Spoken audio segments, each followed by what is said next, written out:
বুখতে নসর নামে এক জালিম বাদশা ফিলিস্তিন সহ ফিলিস্তিনের আশপাশের অঞ্চলকে হামলা চালিয়ে ধ্বংস করে দিল। গোটা জনপদকে একেবারে মাটির সাথে মিশিয়ে দিল।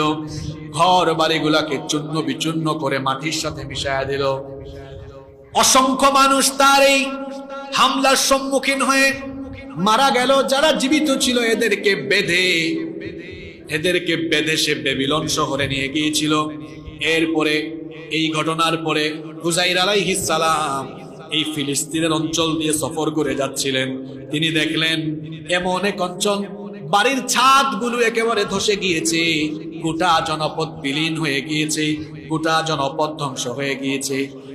আর এই ধ্বংসাবশেষের মধ্যে তিনি দেখলেন অনেকগুলো মানুষের হাড় গোড় এখানে চূর্ণ বিচূর্ণ অবস্থায়। তখন তিনি ভাবছিলেন এই যে হাড্ডি গুড্ডি